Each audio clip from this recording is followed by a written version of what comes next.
Buenas, soy la licenciada Jiménez Jessica y hoy tengo el agrado de presentar a mi colega y amiga, la licenciada Fiorella Pontarelli, y juntas vamos a entrevistar a Fran y Karina. Bueno, hola, buenas tardes a todos. Bueno, primero agradecerles por haber venido, por tomarse el tiempo. Bueno, queremos empezar, que nos hables un poco ahí, sabemos que es un diagnóstico que pues nos vas a compartir vos. El antes, ¿cómo era tu vida antes y cómo a raíz de los síntomas, me imagino, llegaste a ese diagnóstico? Mi vida antes era muy caótica. Constantemente había un problema, un malestar que yo no sabía describir, que no sabía dónde estaba, ni siquiera sabía que era un malestar real. Me pasaba que, por ejemplo, me caía muy mal mi trabajo, me caía muy mal la carrera que había estudiado, que había elegido. Es importante decir que había elegido. ¿Qué carrera era? Diseño gráfico. Tenía cosas interesantes, sí. Hay un montón de cosas sobre el estudio del arte que me interesan, lo sigo haciendo, pero digo, no tenía nada que ver con aquel que quizás sí fui antes de que el trastorno se apodere de mí, que es el infante, el pequeño. Yo cuando era chiquito quería ser científico. A mí me interesaba la astronomía. Qué cambio, ¿no? De científico. ¿Viste? Exacto, por eso digo, como que cuando el trastorno aparece, que más o menos, yo siempre digo que es como a los 15 años que empiezo a presentar, sí, no sé si empiezo a presentar los síntomas, pero el trastorno empieza a hacer cosas en mi vida. El aislamiento es fundamental. Lo que pasa es que yo hice algo divertido con el aislamiento. Me conseguí una novia y hice que toda mi vida se enfocara en esa novia. Sí. Pero en realidad era una manera de aislarme, de no tener amigos, de no tener que hacer otras cosas, de no tener que sociabilizar, de no tener que hacer. ¿A tu familia no la veías tampoco? ¿A tus papás? Buena pregunta.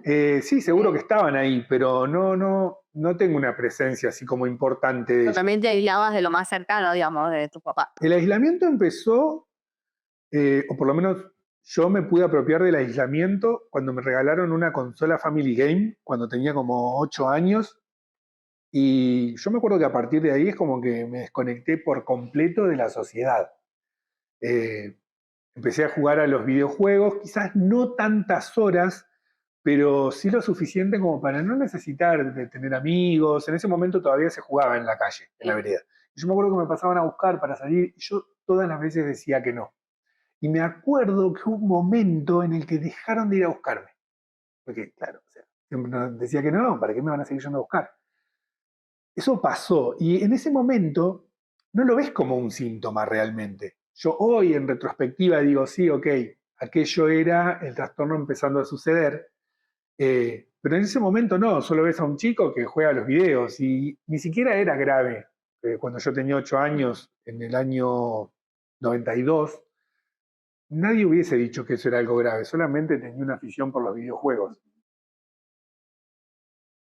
No sé hacia dónde ibas. El No, aislamiento, sí. el aislamiento. Y además Eso pasa. pero en ese año todavía lo que es salud mental no estaba como nada en auge también. El tema de, bueno, un chico se aísla y como, bueno, ¿qué tiene? Era como, bueno, es su personalidad. ¿Sabes que el otro día escuchaba una propaganda de un humorista? Lo menciono, pero ustedes si quieren después cortenlo, que es Moldavsky, que hacía un chiste en el que decía que hoy, si un niño le va mal en la escuela, la mamá va a la psicopedagoga, decía él, o va a tener que hacer musicoterapia. Y el chiste es, si a mí me pasaba eso, mi papá me encerraba hasta que aprobara la materia.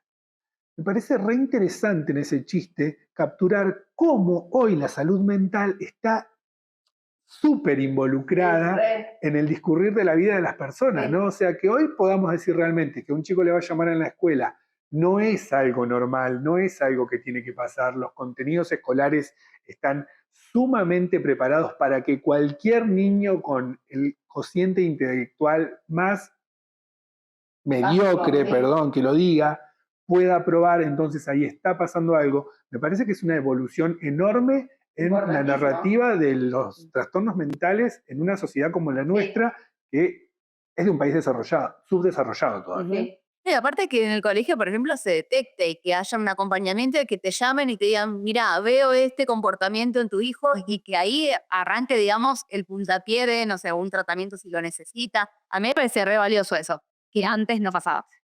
Sí, igual en Argentina estamos bastante avanzados en salud mental.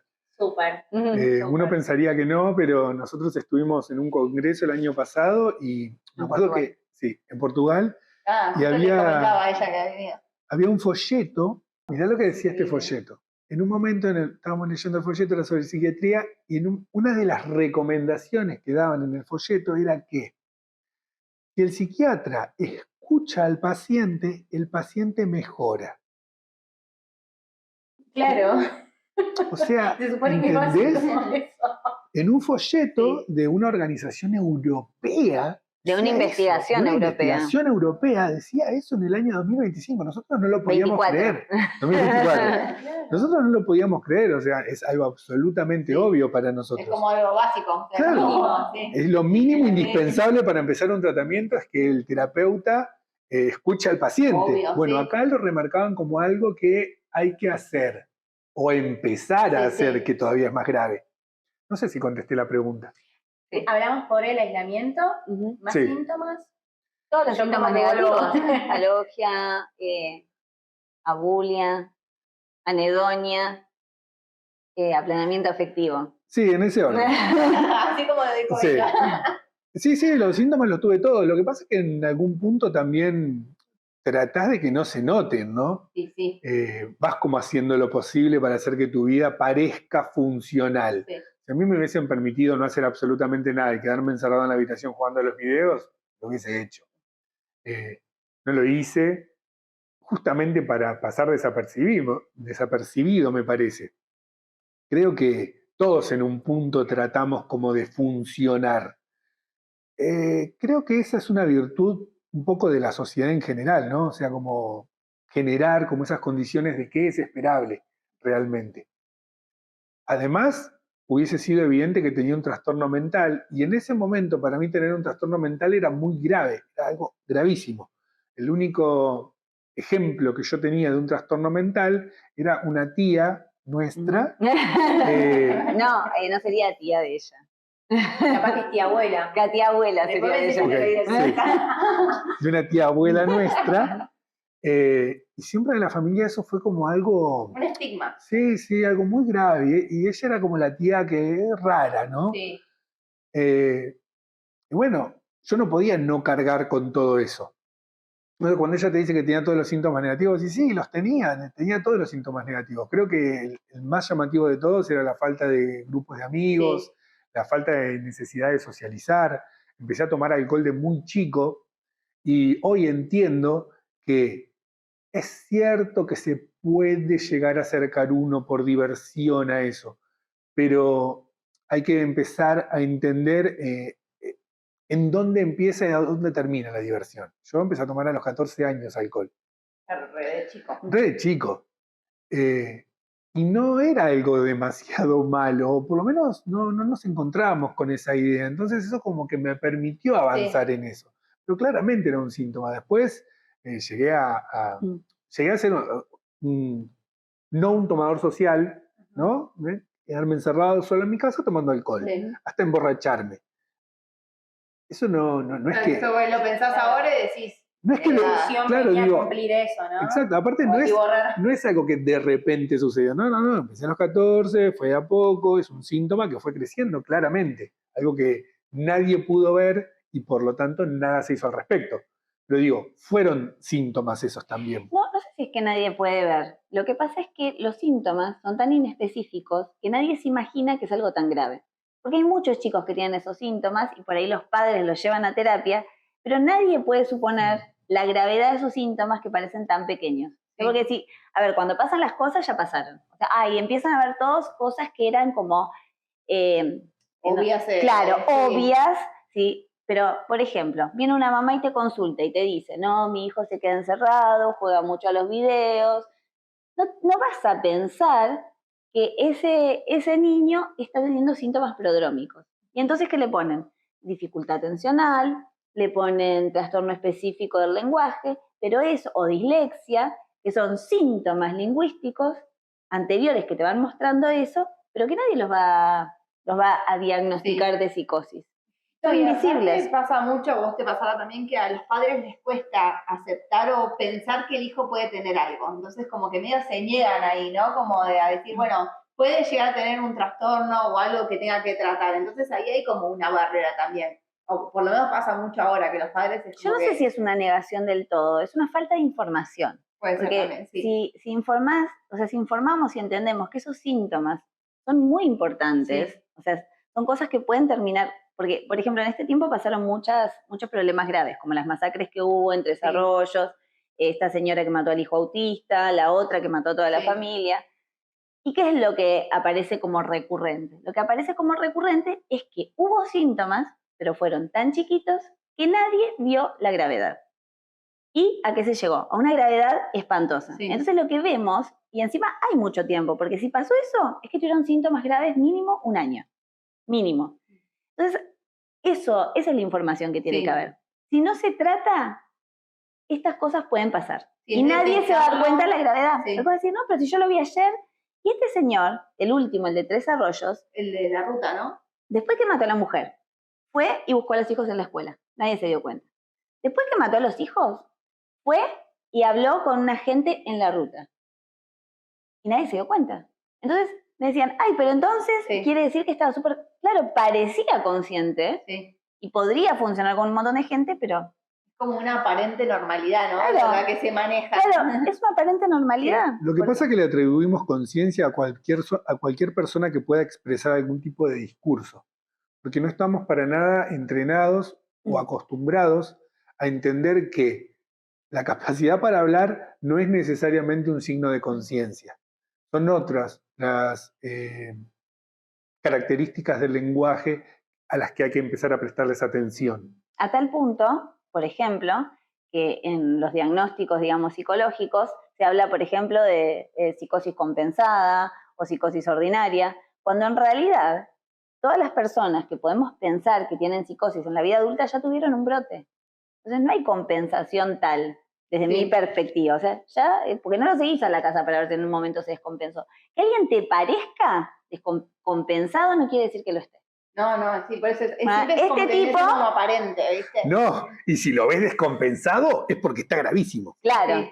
Si realmente podés Llega a ver, terapia y claro, está así, es porque ya está no, para está internar. muy grave, claro. El momento en que llegó el diagnóstico, ¿de qué manera contribuyó a tu vida el diagnóstico y el tratamiento, ¿no? ¿De qué manera llegó aportando, no sé si beneficios o también, por otro lado, estigmas, O ¿no? sea, entendí que hubo un cambio entre el antes y después del diagnóstico, digamos. El diagnóstico es un momento clave en la vida. Lo que pasa es que yo estaba bastante psicoeducado para ese entonces. Informalmente. Informalmente, sí, yo me había psicoeducado escuchándola a ella hablarme durante 5 años, 4 o 5 años, sobre esta disciplina que le apasiona. Entonces había aprendido algunas cosas.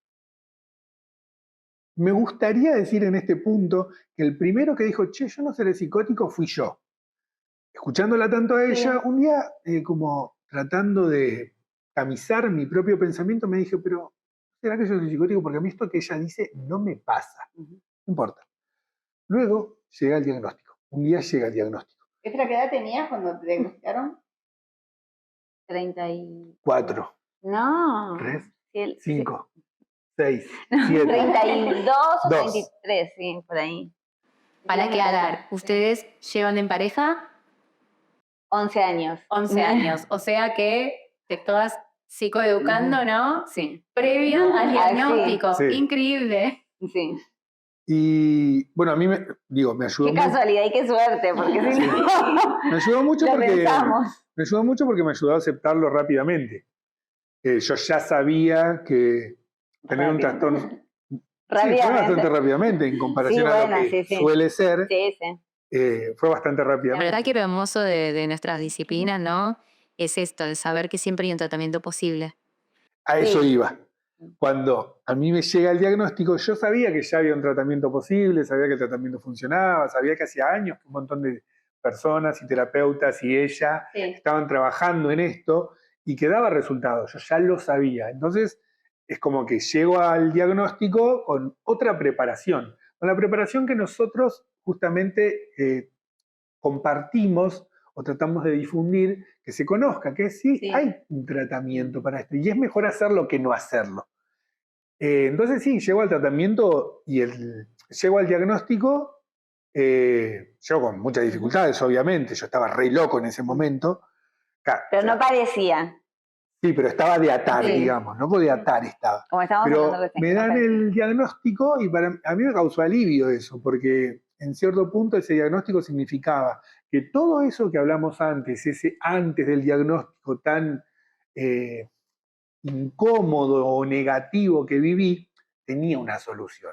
Sí. No es que yo era un estúpido que no sabía vivir, era que tenía un trastorno psiquiátrico y que se podía hacer algo al respecto y que cuando yo hiciese algo al respecto iba a tener una vida mucho mejor de la que había vivido hasta O ese sea, que momento. te generó como cierto alivio. Sí, alivio. La palabra es alivio. Yo me sentí aliviado cuando recibí el diagnóstico. ¿Y vos hasta ese momento habías tenido algún brote o simplemente eran los síntomas de, bueno, enojo, aislar o como más tranquilos? No, brote violento, romper cosas a los golpes, sí. Lo que pasa es que ahí está el otro tema, que nadie identificó eso como un brote. O sea, se enojó mucho, es su personalidad, él es así. Entonces, la agresividad o la violencia está como naturalizada, Sí. ¿no? Se Pero naturaliza. vos lo pusiste el otro día y me pareció re interesante lo que dijiste de la violencia. Está naturalizada y no se ve como un síntoma. Sí. Y es un síntoma, porque una persona que reacciona así y es adulto, ¿qué está pasando? ¿Por qué no puede controlar eso? O sea, una falta de voluntad y una falta de conciencia que es notoria. Sí. Entonces, ven a una persona así y dicen se enojó. Y eso nos pasó no solamente, digamos, con que las personas, digamos, comunes que no tenían conocimiento del área dijeron se enojó, sino que nos pasó con otras psicólogas. ¿Te acuerdas la psicóloga de Esther? Bueno, una psicóloga, una terapia. No sabes lo que es. Contale. Yo no lo sé, pero cuéntame. Yo no lo sé. Contale Y porque estábamos en una sesión con una terapeuta de pareja y yo empecé a gritar. No, yo había dicho que estabas muy descompensado y que se estaba por brotar. O si no estaba brotado, se estaba descompensando. ¿Y qué hiciste vos? Contale. No, yo solo me acuerdo lo que yo hice. Bueno, dale, contale ahora. Yo me acuerdo Sí, que no te yo me acordás. puse a gritar, pero a gritar así como enojado, colorado. Sí. No me faltaba nada para pegarle a Cari, estaba al límite. Y la terapeuta dijo que yo solo estaba enojado. No, Ella eso no- igual no puedes identificar eso. Sí puede. no solo pudo no identificarlo, sino que esa terapeuta había sido profesora en la UBA. No era una terapeuta cualquiera, si No se era quiere. improvisada. ¿Entendés? No, una persona grande. Vos decís, con mucha experiencia, que se quede en ese lugar, ¿no? En esa naturalización de la violencia. Yo estaba gritando en serio como un loco, totalmente fuera de contexto. Sí. Cari, yo te quería preguntar, digamos, tu rol, ¿no? En todo esto, que es, bueno, obviamente estuviste con él antes del diagnóstico, él después, y como él dice, vos lo ayudaste como a entender eso. ¿Cómo fue también tu antes y tu después de todo el proceso de él? Hay dos digamos, antes y después mío. O sea, como uno es como pareja y otra también es como profesional. O sea, las dos cosas en el mismo, digamos, cambiaron en el mismo nivel, porque cambié yo. Primero es que entendí de alguna forma que algo le estaba pasando. Me costó mucho que no ver como esas señales que las estaba viendo y que nadie podía nombrar. O sea, yo le avisaba a la psicóloga, ¿te acordás? Le avisaba a la psicóloga, buscaba como desesperadamente tratar de entender qué era lo que pasaba y todos parecían que no entendían nada de acuerdo a lo que yo le contaba. No había mucha involucración. No. O sea, como que todos dejan pasar esas señales. O sea, como que lo que yo veía de alerta no era. Y encima él te convencía en 5 minutos. Porque él decía que yo no sé qué, estaba haciendo algo raro y entonces todo el mundo quedaba convencido porque encima re seguro decía las cosas. Obviamente parecía ser súper consciente de lo que decía. Listo, está. Por eso digo que es difícil reconocer los delirios. Así que conocerlo a él y ser amiga de él también fue algo que me permitió decir, bueno, no es que es un psicópata narcisista y me lo está haciendo a propósito, sino buscar como que algo le estaba pasando. Ese fue un punto. Y después cuando yo supe que algo le estaba pasando desde el punto de vista psíquico, ahí sí supe cómo actuar. Porque yo sabía cómo actuar como profesional, digamos. Lo que no sabía era ser pareja de Claro. Claro. Exacto, o sea, no sabía qué hacer en el lugar de pareja, en esa situación. Entonces, cuando entendí lo que estaba pasando, que fue un psicólogo de pareja, un psiquiatra, perdón, que dijo algo, entonces ahí me cayó la ficha y supe saber qué hacer en ese momento y empecé a hacer lo que había que hacer para que le dieran el diagnóstico. Como profesional, también cambió mucho para mí mi perspectiva, porque me di cuenta que si yo sabía lo que estaba pasando, si yo hacía 20 años menos, 15 años que trabajaba en el área, que trabajaba con psicosis, si a mí me había sobrepasado en esa situación, dije, ¿y qué le pasa a la gente que no sabe nada del tema? Sí. O sea, que no sabe ni siquiera lo que es la psicosis. ¿Qué le pasa a esa familia? Si a mí, digamos como que no me escuchaban los profesionales, yo sabía del tema, ¿qué le hacen a las otras personas? O sea, ¿qué es lo que pasa? Entonces dije, no, bueno, hay que hacer algo para poder que llegue a las personas. Y eso me involucraba, porque, o sea, me iban a juzgar, iban a pasar un montón de cosas que me pasó. O sea, colegas míos me dijeron, no te conviene, no hagas eso porque te expones, que no está bueno, y mirá si los pacientes se dan cuenta. O sea, que tenía una red social de ese estilo, porque claro, es estigmatizante. Justo estábamos hablando de eso, ¿no? De lo difícil que es mostrarse nosotras desde nuestro rol, porque se supone que tiene que ser privado, pero justamente si no concientizamos nosotras al respecto, es animarnos. Claro, es animarnos. O decir algo mal, ponele y decir, bueno, no, que te salgan a matar, como no, es la exposición. Sí, es la exposición. Y creo que ahí, digamos, en ese momento fue cuando, bueno, dije, bueno, hay que hacer algo. Sí. Y también lo que me di cuenta es que los brotes psicóticos eran más comunes de lo que uno creía, los síntomas eran menos visibles y los profesionales no estaban preparados para verlos. O sea, profesionales que tendrían que haberlo visto, no lo vieron. Y es muy generalizado. O sea, el problema más grave que yo siempre digo es que la mayoría de los profesionales cree que se daría cuenta cuando hay un brote psicótico. Y yo creo que no se dan cuenta. O sea, tiene que haber un acompañamiento a la familia seguro. Sí, porque tiene que haber. Es así. O sea, el paciente capaz que viene y te dice, como decís vos, estuve genial toda la semana, pero después entra la mamá o el papá diciéndote, mirá, hizo esto, esto me resuena. Sí. Sí, es así.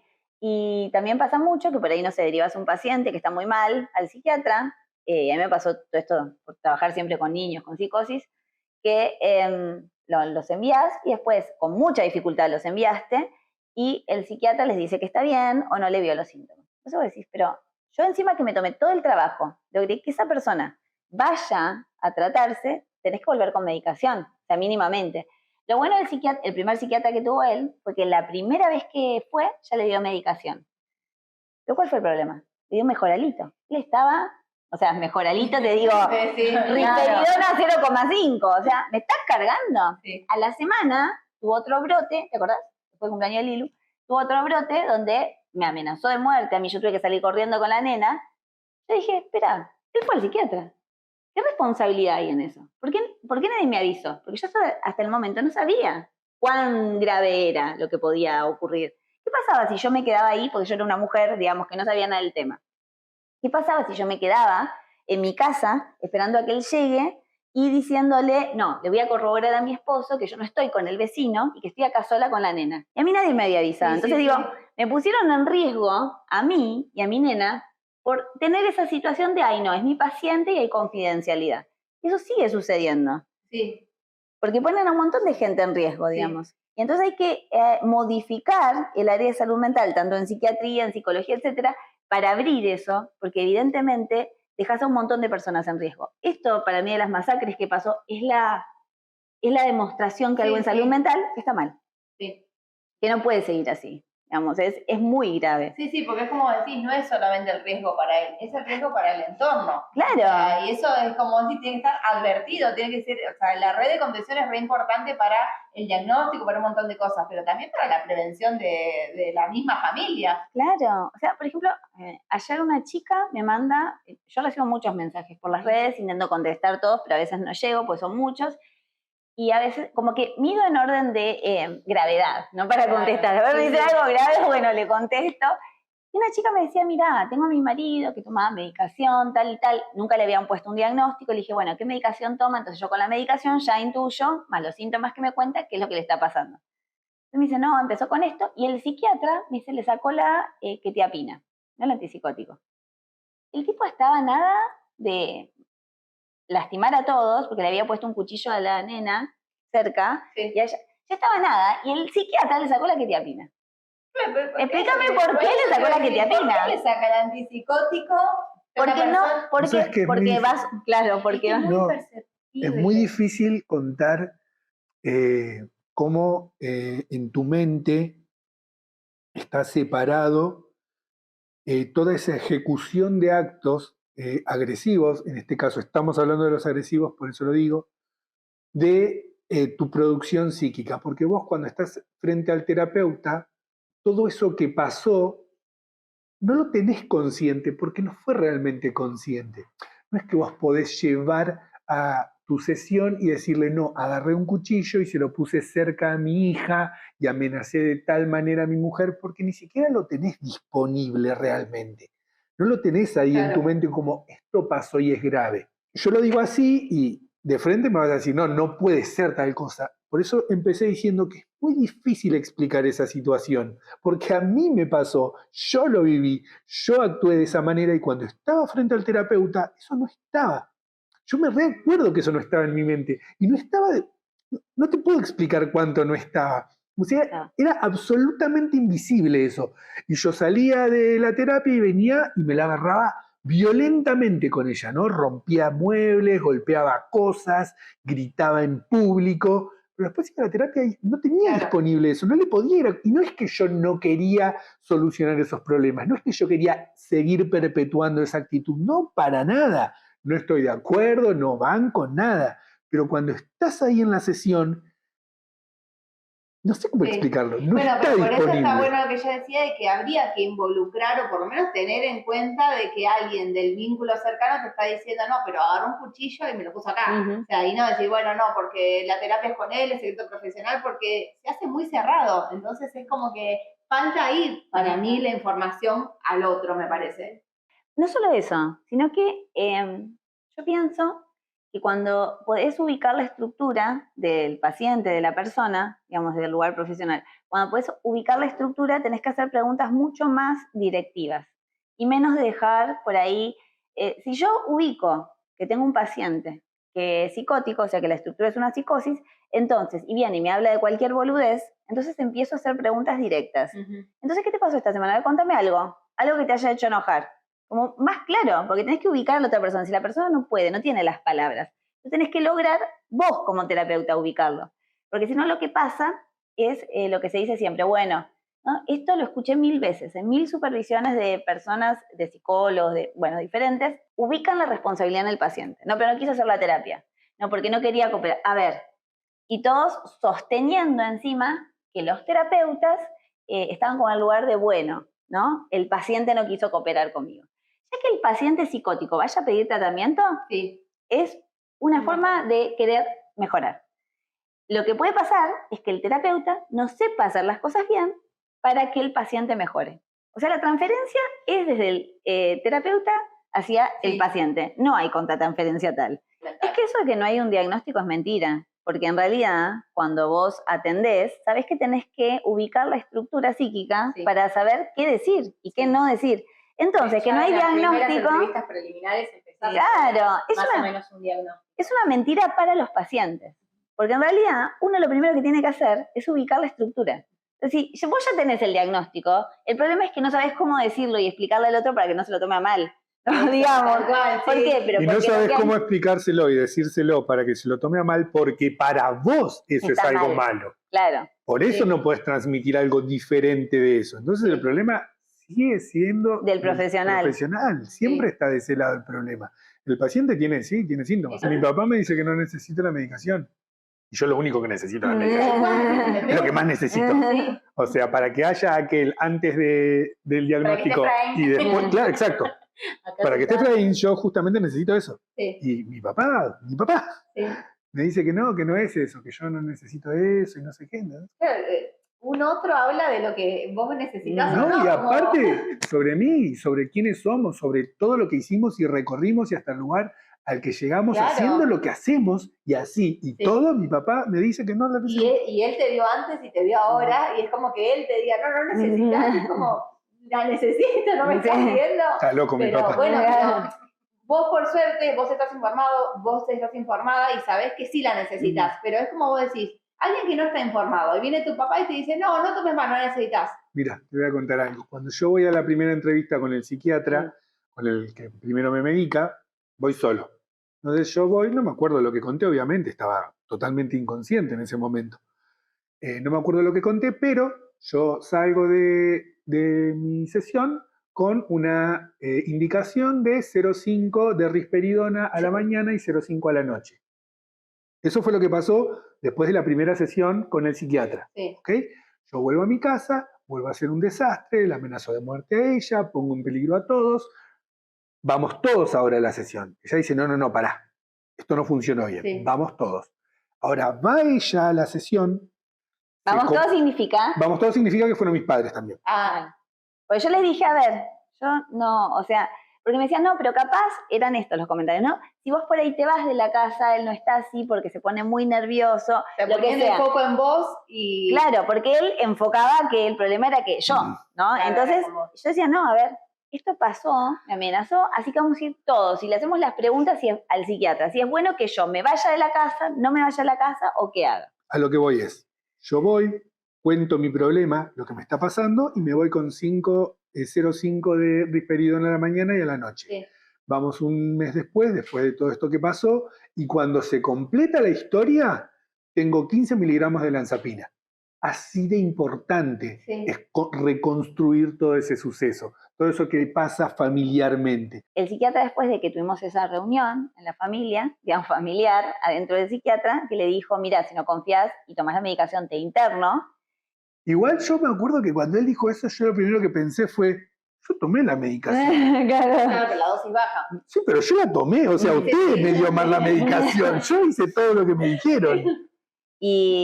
Y después de que le dijo eso, pues yo estaba asustada, imagínense, o sea, tampoco, ¿no? Me tenía que cuidar a mí, a la nena. Y yo le pregunté en ese momento, mientras todavía estaban todos, le pregunté al psiquiatra si era mejor que yo me fuera de la casa o que me quedara, porque era lo que le querían preguntar. Y el psiquiatra dijo, no, ¿cómo te vas a ir de la casa? ¿Vos sos la esposa? O sea, ¿por qué te vas a ir? O sea, no era la esposa en ese momento todavía, pero digamos, ¿por qué te irías de la casa? No, ¿por qué te irías de la casa si en realidad lo tenés que acompañar en este momento, ¿no? Y me dice, igual, no te asustes porque yo le voy a subir el antiepiléptico, que era para estabilizar el ánimo, y no va a tener como esa cuestión de actuar, que si le va a dormir y qué sé yo, un poco la olanzapina. Digamos, cualquier mujer en la situación así, decís, bueno, mientras podés, te vas. O decís, bueno, estoy en medio yo, mi hija, y ese cierto dice, bueno, quédate y vos te quedás, acompañás, te llevas a estabilizar también de alguna manera.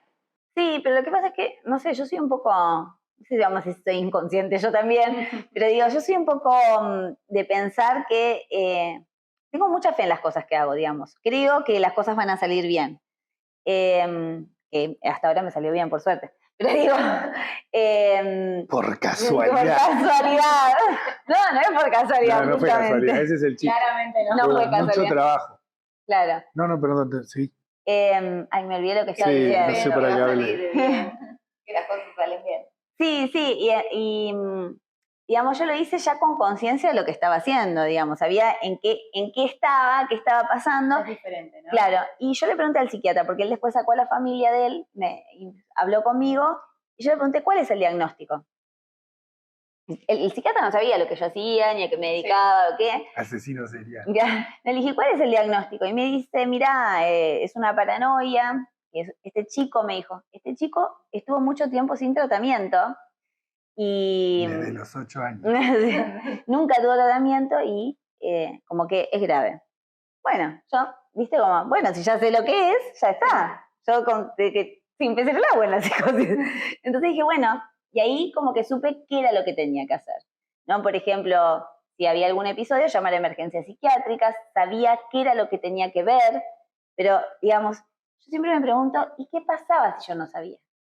Porque a mí el psiquiatra no sabía que yo sabía lo que sabía. ¿Por qué no me explicó más?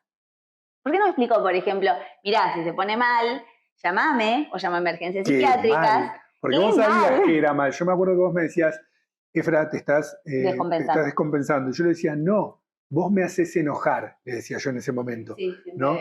Ella podía darse cuenta de que no era ella, Pero si vos no podés porque no tenés todas esas herramientas, el paranoico tiene la Habilidad. Sí, la habilidad, yo iba a decir virtud, pero el paranoico tiene la virtud de haber pensado muchísimo todo lo que te dice. Entonces cuando te lo dice, está todo tan bien tejido, tan bien tramado, Te convence. que es sumamente lógico. Sí. ¿Entendés? Entonces sí puede ser que sea lo que está diciendo él, porque justamente es lo que hace la paranoia, Sí. que hace tejer un montón de ideas, de informaciones y de asociaciones, De y sentido. luego, y de sentido, claro, de construir ese sentido que luego cuando está expresado decís, che, no, tiene razón este, me parece Sí. que es eso. Entonces, claro, si vos no tenés esa habilidad de decir, no, eso es descompensación, porque no me podés hacer dudar ahora que sé, entonces, ¿cómo estás? Estás súper indefenso frente a eso. Sí. O sea, El realmente... familiar, poder detectar, claro. sí. Claro, a mí, o sea, yo lo que siento es, digo, que bueno, yo sabía, pero dije, pará, yo sabía y sabía cómo actuar, pero nadie me dijo cómo Sí. tenía que hacer. Y entonces a todas las personas, a todos los familiares que están en esa situación, nadie les dice nada. Y obvio que no van a saber qué hacer. Y obvio que va a volver a pasar y va a tener otro brote psicótico. Sí. Si nadie les enseña qué tienen que mirar. Mira, nos pasa constantemente, nos dicen, no quiere tomar la medicación. Y nosotros decimos, lo que pasa es que no hay negociación al respecto. La toma, no sea tal o qué sé yo, la tiene que tomar. Sí. Tenés que encontrar No, dulce de leche. Exacto, tenés que encontrar la manera de que tome Sí. la Sí. medicación. Para nosotros es sumamente obvia esta idea, Sí. para ella sobre todo es sumamente... Eso me dijeron a mí siempre. O sea, ¿cómo haces para que tome la medicación? Es que para mí no había opción. Sí. Ese que para mí no hubiese opción, hace que para él no hubiese opción, ¿no? Si el otro no lo ve como una opción, que no se tome, digamos, que no tome la medicación, entonces no le das la opción de hacerlo. O mucho le voy a decir, ¿qué querés tomar? O lanzapina o risperidona. De las dos cosas, esa es la opción. Más opción que esa no hay. Porque no tiene que haber. Y en las familias está la opción de que la persona, si no quiere, no la tome. ¿Pero por qué está esa opción? Porque el familiar mismo no está totalmente convencido de lo que está haciendo. No está totalmente convencido del sistema de salud, no está totalmente convencido de los medicamentos, no está totalmente convencido de un montón de ideas que se fueron construyendo alrededor de eso. Sí. Pero una vez que estás totalmente convencido, como yo estaba, nunca no tomás la medicación.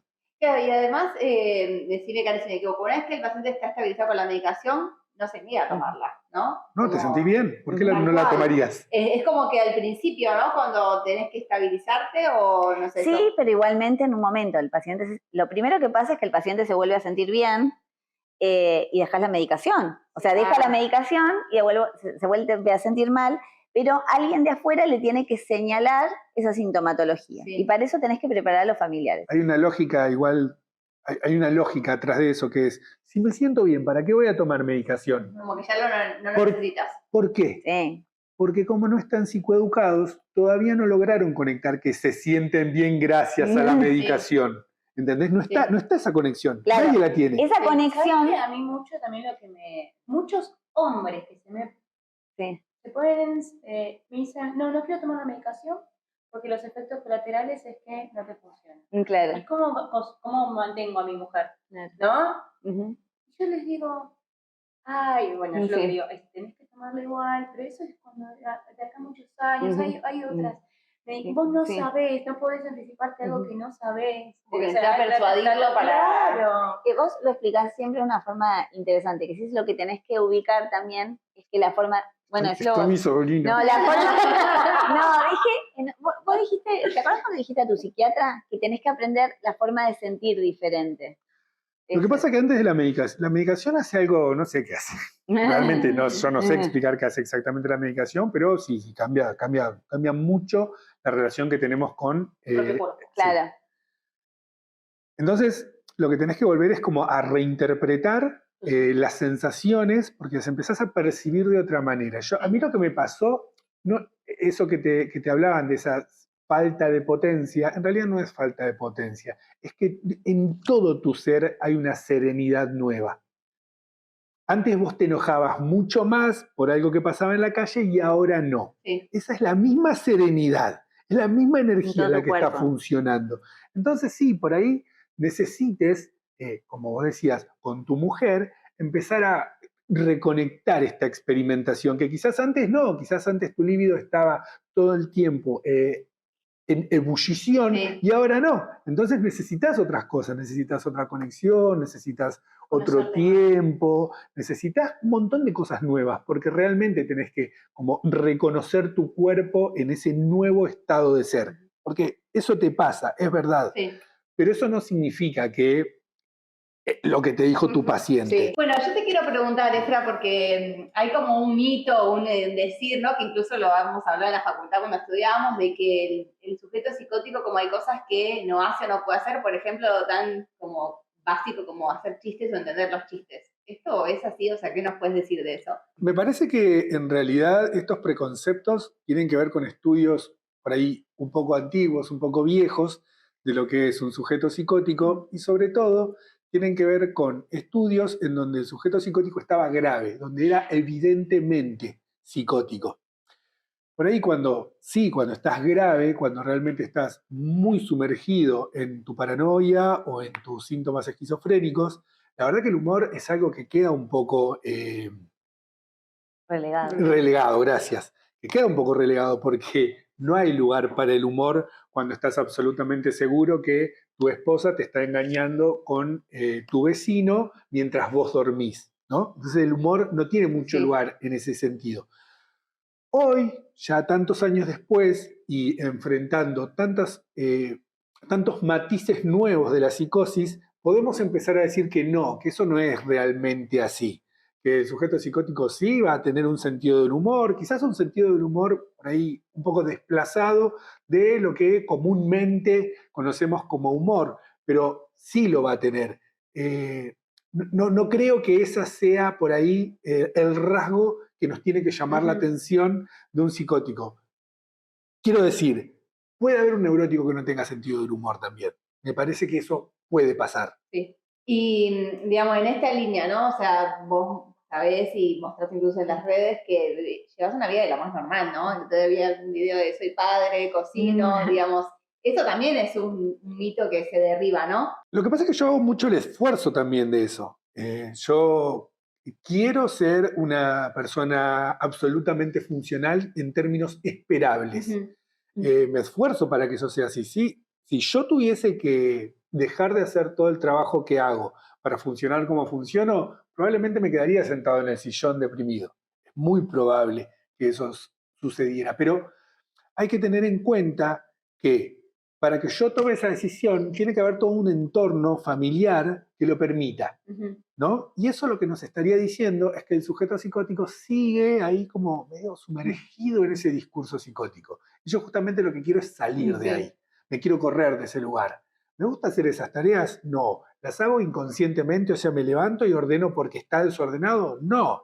Tengo que tomar el trabajo, tengo que pensar en cómo hacerlo, pero quiero que eso sea así. Quiero que, sobre todo por mis hijos, quiero que eso funcione como corresponde. Sí. Vale decir, de la mejor manera. Habrá psicóticos que no lo necesitan. A mí me parece que sí, que es parte de un entrenamiento saludable. Igual me parece que venía con lo de antes, ¿no? En algún momento las personas psicóticas eran las que estaban diagnosticadas, eran los que estaban más graves y los que no podían tener una vida normal. Y además, otra cosa muy importante es que los psicóticos más graves, o que vemos más graves, por lo general tienen menor nivel cognitivo. Entonces, mientras más nivel cognitivo y más niveles de apoyo tiene una persona, la psicosis se nota menos. Entonces, hay un montón de gente con psicosis y descompensados que tienen una vida, dentro de todo, que vemos como normal. Tienen una familia, tienen... Entonces, los que no entran en esa estadística son justamente los que no tienen diagnóstico, quizás. Y viven con eso, desestabilizados, descompensados, mucho tiempo de su vida. Y siempre es importante hacer un poco la aclaración sobre la normalidad, ¿no? Voy a dar un ejemplo que a mí me parece que empieza a chocarse con esto, que es esa gente que tiene como dos familias o una doble vida. ¿Cuán normal es algo así?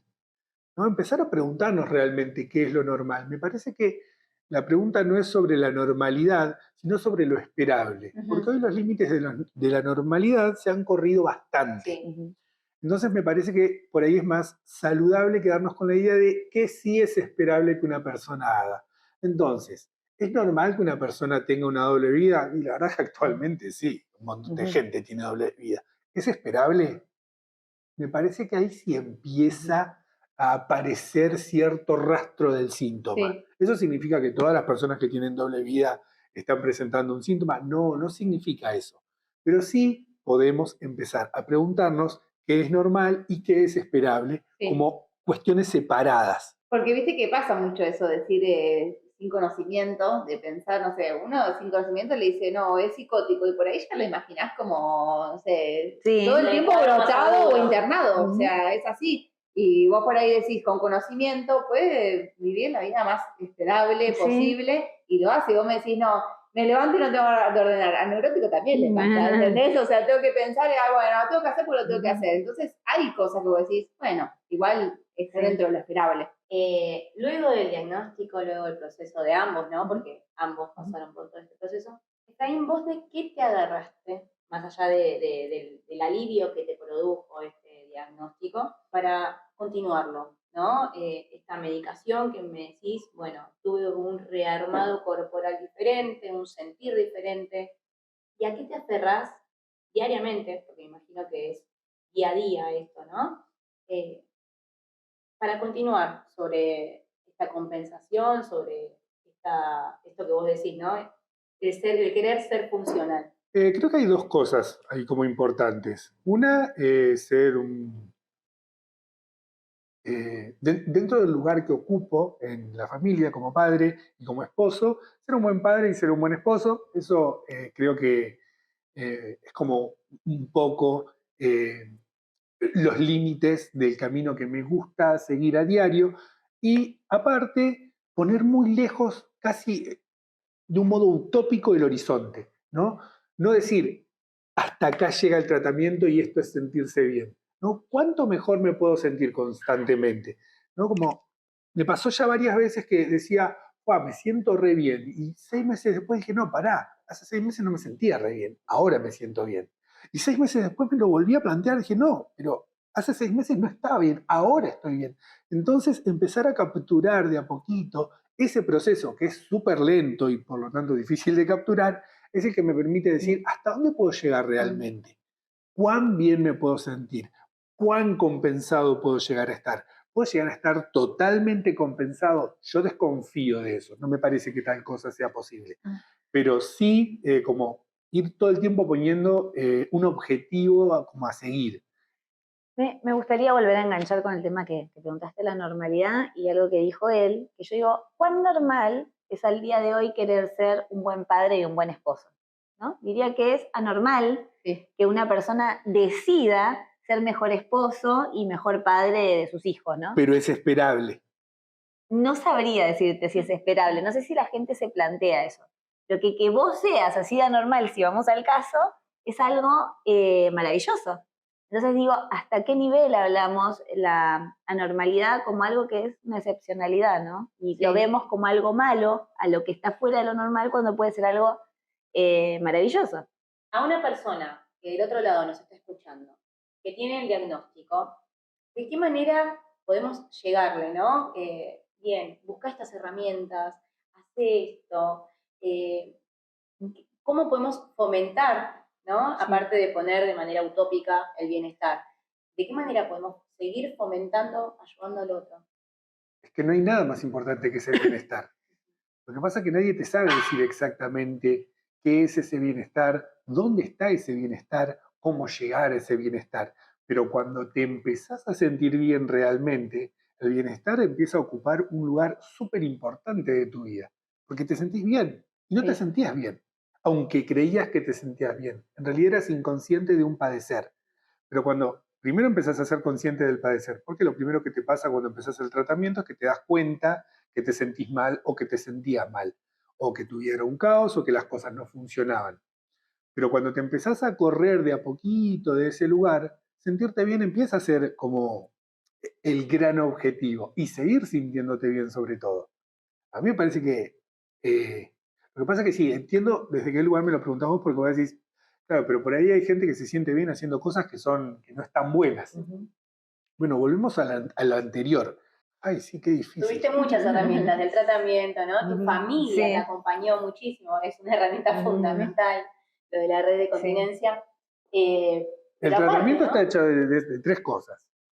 Psicofarmacología, psicoanálisis, digámosle psicoterapia, pero yo estoy a favor del psicoanálisis, y psicoeducación, para saber en qué lugar estás también con respecto a ese tratamiento. Creo que cada uno también un poco se tiene que buscar su... Porque al psicótico en general lo que le falta es como un deseo, ¿no? Y te lo tenés que construir un poco. Yo tendría Y- que construir también, tendría que por ahí el terapeuta ayudar a construir y orientar ese deseo de alguna forma, porque es como que está deconstruido, o sea, no está. Entonces hay que buscar algo y ponerlo, ¿no? Como eso que decías de la tierra en los pies. Claro, Ahí tenés está. que, exacto, tenés que construirte esas razones para seguir adelante y para hacer. Es un poco igual lo que les pasa a todos, lo que pasa que al psicótico por ahí le pasa es un poco más grave lo que pasa cuando no lo tiene. Pero sí hay algo de a dónde voy cuando me pierdo, ¿no? Y a mí me faltaba ese como ese sustrato en el que apoyarme cuando todo parece que se empieza a desmoronar.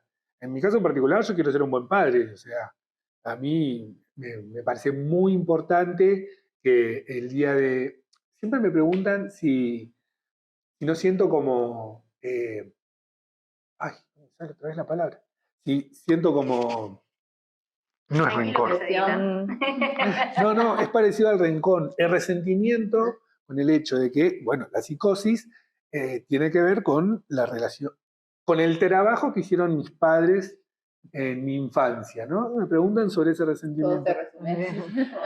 Y de 0 a 5 se construye. Y yo digo que no, que realmente yo no lo tengo, pero no puedo criticar si otro lo tiene. Y personalmente lo que me pasa es que no quiero que mis hijos cuando crezcan tengan ese problema. No la psicosis. El problema de, por culpa de mi papá me pasó esto. Entonces me esfuerzo mucho realmente en eso. Le dedico muchísimo tiempo. Yo sí me agarro de eso. No de la familia en específico, de la paternidad en realidad, de lo que yo puedo hacer y del lugar que ocupo en relación a la familia de la que sí me agarro. Ahí de alguna manera estás construyendo tu deseo, ¿no? Es decir, Exacto. y ahí es donde se arma el estar estabilizado y el correr tras algo que en realidad, como decías, lo neurótico también lo tenemos, vamos tras un deseo que es lo que nos mueve. La diferencia del deseo es que el neurótico nunca le termina de quedar claro cuál es su deseo, y yo casi que me lo escribo todos los días con las palabras que son, Sí. tenés que ser un buen padre, ¿no? Sí. Ponele, para decirlo en pocas palabras. Pero digo, sí, es como un deseo que yo me construí, no es un deseo inconsciente, no es el deseo neurótico que nunca termino de saber cuál es y me moviliza hacia adelante. Claro. No, probablemente yo me tenga que volver a construir otro cuando mis hijos crezcan y ya no me necesiten, Sí. porque la paternidad ya va a estar materializada claro. de algún modo. Y por ahí, no sé, ser un buen esposo sea algo que ya logro hacer y necesito una cosa nueva. A mí me parece que igual en ese sentido todos nos tenemos que preparar un poco para lo que viene, ¿no? Como constantemente estar buscando ir hacia adelante. Yo lo hago conscientemente, no lo tengo en el inconsciente, no me sale inconscientemente querer. Pero me parece que sí, ahora sí, en respuesta a tu pregunta, lo importante es como construirte un hacia dónde ir, o sea, quién quiero ser o qué quiero lograr. No sé exactamente cuál es la pregunta, pero sí me parece importante como trazar unos objetivos medio inalcanzables. Galeano decía que, ¿para qué sirve la utopía? Y la utopía, decía Galeano, sirve justamente para seguir avanzando. Él decía, yo avanzo un paso y la utopía se aleja dos, porque la utopía sirve para eso, para seguir avanzando. ¿Vas a lograr ser un buen padre? No. ¿Vas a avanzar en esa dirección? ¿Vas a lograr ser el esposo? No. Vas a avanzar en esa dirección. Me parece que a los psicóticos lo que nos pasa es que como eso no es inconsciente, nos cuesta un poco más materializarlo. Pero sí creo que es un buen entrenamiento como construirse esos objetivos medio utópicos, ¿no? Bueno, nosotros queríamos preguntar el tema de redes sociales, ¿no? Sabemos que ustedes se involucran mucho en lo que es redes, tienen muchos seguidores. Bueno, un poco cómo inició esto y cómo se lleva hoy en día, ¿no? Sabemos que mucha gente te consulta, te manda mensajes. ¿Cuál es tu lugar o el lugar de ustedes ahí, ¿no? Atrás de la pantalla. ¿Cómo identificas eso? ¿Qué nos puedes contar de eso? Bueno, el tema de las redes para mí surgió como en ese momento en el que los profesionales no me escuchaban como familiar, ¿no? Y yo decía, si yo con las herramientas que tengo le planteo a los profesionales y nadie me da pelota, no me quiero imaginar qué le pasa a una persona que nunca en su vida escuchó la palabra psicosis. Menos. No había forma o esto, de que detecten síntomas. ¿Cómo hacen? No hay Si nadie me manera. explicó a mí, o sea, Sí. no me lo habían explicado. Entonces dije, ¿cómo se hace? Y en eso, decidir, ¿no? Tenía que exponerme, porque no había otra. O sea, si no me exponía y no exponíamos lo que pasaba, no podíamos avanzar. Entonces, bueno, ahí decidí de alguna forma lo de las redes, que lo decidimos entre los dos, Sí. porque... Pero bueno, fue desde la experiencia cómo transformar, ¿no? Todo ese dolor. Sí, en algo que le sirva, aprendizaje, sí, obvio, ¿no? en algo Que que le le sirva. sirva a otros, porque a mí me cuestionaron mucho esto de cómo te vas a exponer así, qué van a pensar tus pacientes, un montón de cosas, ¿no? Que yo no le presté atención a nadie y lo empezamos a hacer y fue muy lindo, digamos, es del punto de afuera, empezamos a sentir que esto realmente ayudaba a muchas personas.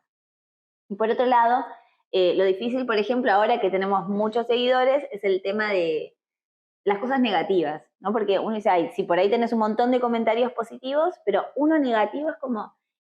Y digo, es lo mismo que pasa con el lenguaje en sí, ¿no? O sea, cuando te dicen algo malo, lo Sí. sentís mucho más, por más que sea un comentario entre un montón.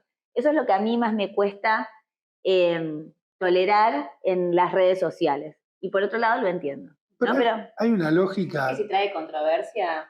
sí. Lo que pasa es que hay una lógica absolutamente brutal al respecto de eso. Y es que con el comentario positivo no tenés nada que hacer y con el negativo sí. Con el negativo, lo que te está remarcando es algo que estás haciendo mal y que podrías hacer mejor o de otra manera. Entonces, como no hay ninguna actividad detrás del comentario positivo, salvo el gracias, entonces no te pone en ninguna posición. Por eso el comentario negativo por ahí es como tan movilizante, para bien o para mal. No estoy de acuerdo con lo que dijiste. Bueno. Porque, no, para nada, porque él dice que hay algo para hacer, no.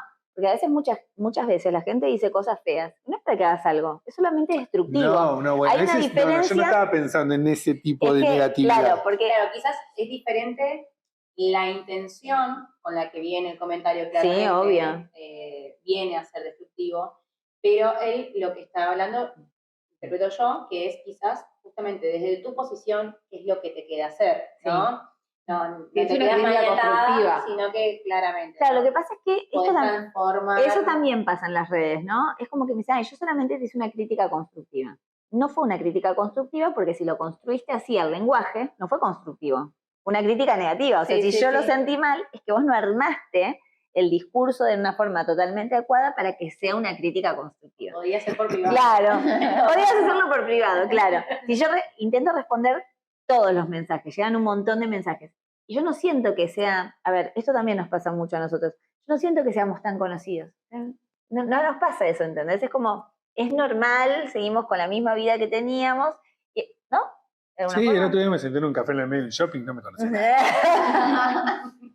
Bueno, es eso, es como muy, no sé, como para nosotros ya cotidiano, es hacer los videos, armar eso, solo porque nos gusta y nos gusta el tema de comunicar. Pero hay gente detrás de la pantalla que los busca como ayuda. Sí, muchísimo. Muchísimo. Yo contesto muchas cosas. De hecho, no sé, por ejemplo, personas que lo padecen. Eso es lo que más me impresiona. Cuando una persona que padece te dice, o sea, mi médico no me dijo nada y yo encontré su página y nadie me quiso decir el diagnóstico y yo estoy teniendo conciencia de enfermedad gracias a que entendí lo que era, lo que... Entonces, wow, es un montón. Llamativo? Que las personas o los familiares de los que lo padecen se acercan diciendo que les sirve mucho nuestro contenido. Sí. Y los que no lo padecen o creen no padecerlo dicen que nuestros contenidos no está bien. ¿En serio? Sí. Pero sí, vos no tenés nada que ver con esto. O sea, ¿cómo se te ocurre? pero es exactamente la misma mirada del síntoma psicótico de un montón de profesionales. Es la misma. Sí, yo creo que en las redes eso es lo que a mí más me reconforta es poder ayudar. Así, no sé, me escriben gente y dicen, no sé, yo tengo esquizofrenia y ¿qué hago? Porque, no sé, me están dando tal medicación y me siento mal porque encima el psiquiatra me la sacó. Y yo a veces pienso, esto también me Cambiá, pasa. ¿no? Cambiá, decir, A veces digo, seguí buscando. claro, pero a veces no van te por el quedes con- tercer psiquiatra. Sí. ¿No? Me ha A veces pasado van por el de tercer llegar- psiquiatra. que lleguen pacientes después de 20 psicólogos. Sí, o sea, sí. pasa, la verdad es que pasa. Pasa y pasa mucho, y eso es grave. O sea, para mí la salud mental, si no cambia, no sé qué va a pasar. Realmente no sé qué va a pasar, porque estamos en un punto muy crítico, en donde los pacientes, o sea, no se sienten ni escuchados, ni contenidos, ni vistos. Entonces tenemos que mejorar la salud mental. Pero ¿cómo se hace? Si los profesionales no quieren modificar las formas que ya son totalmente inútiles. No puede ser eso esto. sí, es verdad que no se quiere modificar. Es como, bueno, vos ya tenés como medio tu librito, tu estructura y no salís No. de eso. Y pasa mucho también que cuesta a veces encontrar un buen profesional. Bueno, mismo nosotros como pacientes nos ha pasado decir, bueno, fui a este, no me gustó, no me gustó, no me gustó. Y eso pasa un montón también. Y hasta que llegás a alguien que sentís que te comprende o da incluso con la medicación. Porque el que te tocó, que te dio mala, poca medicación y todo, decís, Sí, pero- ¿por qué pasa? O sea, ¿por qué pasan estas cosas? Para mí no deberían pasar, ya no debería pasar esto de que vos contactes con un profesional y te diga, por ejemplo, no, es mi paciente y bueno, no recibo familiares o estas cuestiones. Pues ya no sirve. No, O sea, básicamente ya no yo sirve. recibo Es el, muchos familiares. es el mismo estereotipo del que hablábamos hoy, ¿no? De que el psicótico es así, sí. ¿no? Nada, todos esos preconceptos es como que hay que correrlos de a poquito. Igual yo creo que en el último tiempo como que se avanzó un montón. Creo que las redes se permitieron dialogar un montón de estos temas de los que no se hablaba tanto o de los que no estábamos acostumbrados a sentarnos Sí. a conversar. Creo que algo Sí, muy pasó interesante. ahí. Si algo pasó porque hoy una señora, por ejemplo, que estuvimos publicando lo de la masacre ay, ¿cómo era el lugar? Bueno, la señora que hizo la masacre, y después ayer, en estos días, pasó lo de Villa Crespo. Tres Arroyos, de Villa Crespo, y después lo de Tres Arroyos, Sí. que fue una mujer y después fue un hombre. Entonces una chica me manda en comentarios y me pone, qué bárbaro, ¿no? Me dice, pero ¿esto está pasando ahora? Porque no se veía antes estas cosas. Entonces yo lo que le dije, no. ¿Sabes lo que pasó? Es que ahora empezaste a dividir qué es un crimen, digamos, pensado para dañar al otro y qué es un brote psicótico que llevó a eso. Sí. Entonces ahora estamos viendo, parece que pasan más estas cosas, pero no pasan más. Es la misma cantidad, pero estamos diciendo eso no fue algo, fue un crimen a propósito. Fue un crimen provocado por un brote psicótico. Entonces ahí nos empezamos a dar cuenta que había muchos más de lo que pensábamos. Muchos más psicóticos de los que pensábamos. Claro, y muchos más crímenes que se dan por una persona que entró en brote psicótico. Sin embargo, por ejemplo, una de las cosas que quiero recalcar es que al crimen de este señor que cometió fue caratulado como un femicidio.